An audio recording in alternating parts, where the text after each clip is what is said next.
Hello, and welcome back to another edition of Carrie's Gardening Channel. So today is August 23rd, 2019, and what I want to talk to you about today is how to harvest your Gomphrena for dried flowers.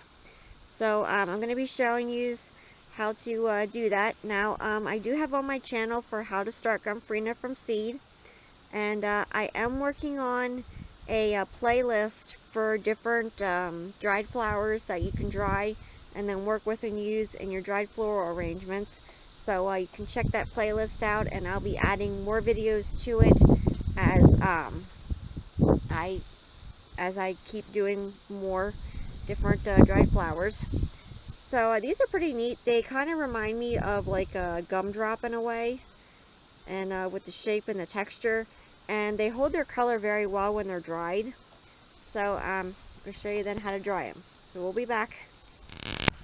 Okay, so this is all my Gomphrena here, and this is the QIS mix, and it is an open pollinated variety. So I'm going to be harvesting some of these for some dried flowers.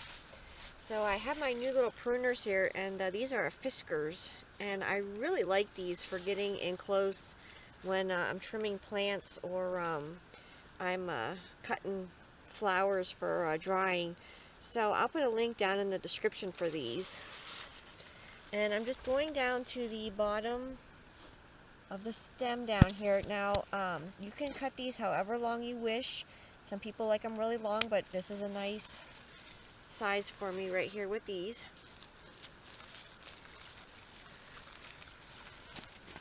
And these will branch back off and branch back out, so I'm trying to cut them above where the leaf nodes are coming out on it so that they can rebranch out. So I'm going to harvest a few more of these, and then I'll come back and I'll show you how I dry them. So I'll be right back. Okay, so here's my little bunch here that I'm going to be tying up.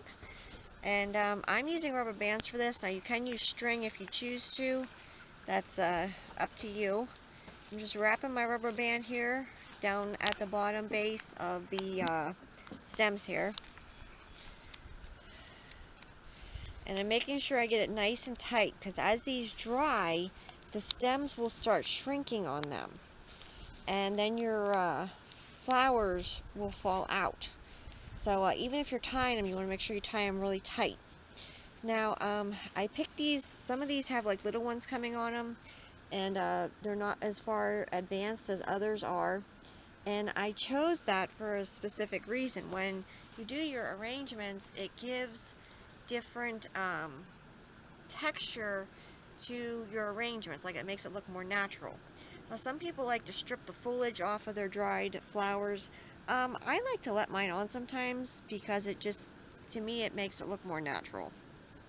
But that's completely your choice. So what I'm going to do is I'm going to take and hang these up on my drying strings, and I'm going to hang them upside down. And you can also use like a drying rack or something like that.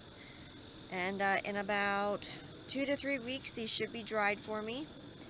And then I can start using them in my dried arrangements. So if you like my video, please like, comment, subscribe. Please don't forget to hit the little notification button. I'll tell you when I put a new video on. You can also follow me on Twitter. I have a link down in the description for my Twitter account. Thank you for watching, and I hope you have a nice day. Bye!